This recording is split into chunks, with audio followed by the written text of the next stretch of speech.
Les élections régionales sont situées en pleine crise du capitalisme et on voit bien les enjeux avec ce qui se passe en Grèce, en Islande, au Portugal ou en Espagne, c'est-à-dire qu'on veut faire payer le coût de la crise, la facture de la crise économique à des peuples qui ne sont absolument pas responsables de cette crise économique.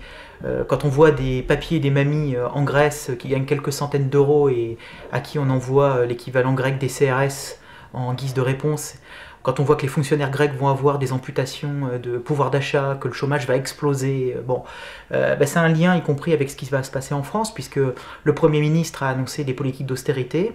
Et donc dans les territoires et donc dans les régions, ça veut dire moins de dépenses publiques, des budgets en baisse. Une des compétences des régions, c'est de s'occuper des lycées. Donc ce qu'on voit en ce moment, c'est que la priorité, elle n'est pas donnée à améliorer les conditions d'études. Donc par exemple, dans mon lycée, que ce soit au niveau des locaux, du chauffage ou de la cantine, on voit que c'est pas forcément super, quoi. Donc pour les locaux, nos classes elles sont surchargées, c'est-à-dire ça arrive qu'on n'ait pas assez de place pour tous s'asseoir à une table. Et puis c'est une boîte privée qui gère les repas. Donc niveau qualité, c'est pas forcément le top, quoi. Et encore, nous on a plus de chance que les lycées aux alentours, puisque dans les lycées aux alentours, la qualité elle est encore moins bien que chez nous. Et en plus de ça, c'est plus cher. Donc, si j'ai bien compris, l'argent public il devrait aller au service public. Donc, en l'occurrence, le public, c'est nous, les professeurs et les lycéens, étant donné que les gens dans les écoles privées, ils n'ont pas forcément besoin de l'argent public. L'exemple des lycées, qui est une des compétences principales des régions, on sait qu'aujourd'hui, une grande partie du budget va aux lycées privés. Alors, ces lycées privés, d'abord, sont à 90% de confession catholique, donc ça pose un problème de laïcité. Mais en plus, souvent, les conseils régionaux vont au-delà des obligations légales et financent encore plus les lycées privés que la loi n'y y oblige. Alors d'abord, il faudrait laisser l'État à ses responsabilités. C'est au préfet de région d'assumer le fait de donner de l'argent aux lycées privés. Et par ailleurs, l'argent qui est donné de manière supplémentaire aux lycées privés, le réattribuer vers les lycées publics. On sait aussi que désormais, les conseils régionaux gèrent des personnels qui s'occupent des lycées, ce qu'on appelle les TOS, c'est-à-dire les personnels de cantine, les personnels qui font l'entretien. Et de plus en plus, à cause de ces politiques d'austérité et de réduction, ces missions-là sont externalisées, c'est-à-dire qu'elles vont être confiées à des entreprises privées qui payent les gens à coups de lance-pierre, comme on le sait, et dans des conditions de travail qui sont extrêmement dégradées. Donc un service public, c'est un service public qui considère que tout le monde est important, de la cantinière au professeur, et que tout le monde doit faire partie d'un même service public avec des droits, avec des postes et avec des statuts qui sont garantis par l'État et par les régions.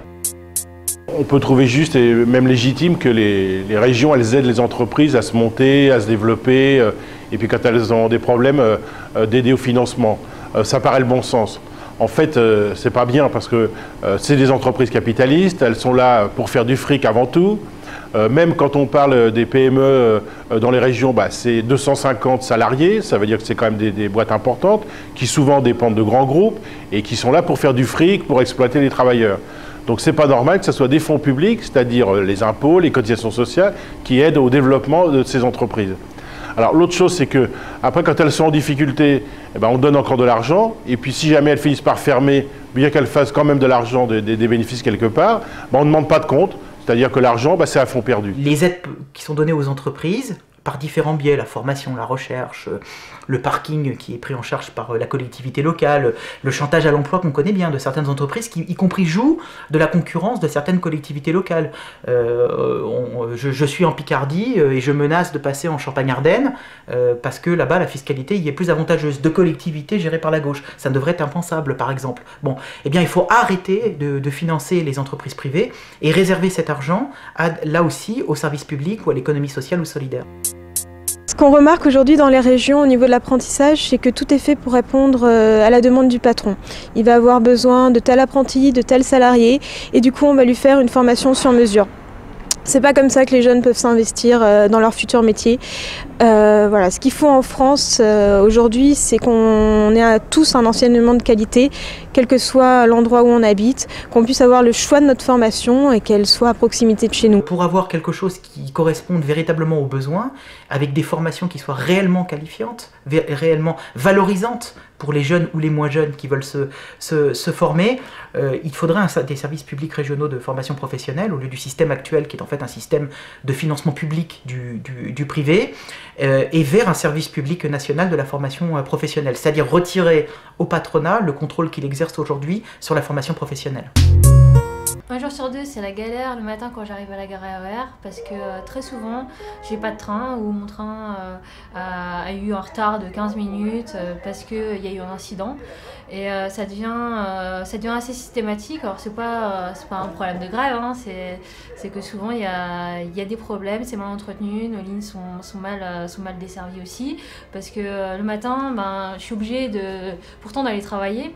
On nous demande tout le temps d'aller plus loin, d'aller faire un peu plus de kilomètres, alors on le fait, mais souvent les transports ça va pas avec. Donc on est obligé, pour moi par exemple qui habite en Seine-et-Marne, je suis obligée de passer par Paris pour rejoindre des villes dans le nord de mon département parce qu'il n'y a pas de trains qui vont du sud au nord, quoi. Donc ça pose un vrai problème. Et pourtant, la carte Navigo elle coûte toujours plus cher. Moi c'est Season, donc c'est plus de 123 €. Et pourtant, je peux même pas aller partout, quoi. Il ne peut pas exister de politique de rupture dans les régions sans réserver l'argent public à des missions de service public ou à l'économie solidaire, c'est-à-dire à l'économie qui ne fait pas de profit, qui ne distribue pas des dividendes à des actionnaires. Et là, évidemment, on retrouve un petit peu de marge de manœuvre. Alors des marges de manœuvre, par ailleurs, qui ne sont pas forcément suffisantes pour satisfaire des besoins sociaux, comme par exemple les transports collectifs gratuits, mais la suppression de la taxe professionnelle, par exemple, c'est 20 milliards d'euros. 20 milliards d'euros, il faut s'imaginer que il faudrait à peine 10% de ces 20 milliards d'euros pour satisfaire les transports gratuits pour tous sur l'ensemble du territoire. Puisque, en gros, nous, on a chiffré que la gratuité des transports collectifs, c'est 2,5 milliards. Bon. Donc, on voit bien qu'en fait, il y a des choix de société qui sont écologiquement et socialement utiles, qui peuvent être faits, mais évidemment en s'attaquant à la répartition des richesses et en arrêtant de faire baisser les charges fiscales sur le patronat. On voit bien, la retraite à 60 ans va être remise en cause. Il y a 1 million de chômeurs qui sont en fin de droit d'ici quelques semaines. Il y a 5 millions de sans-emploi.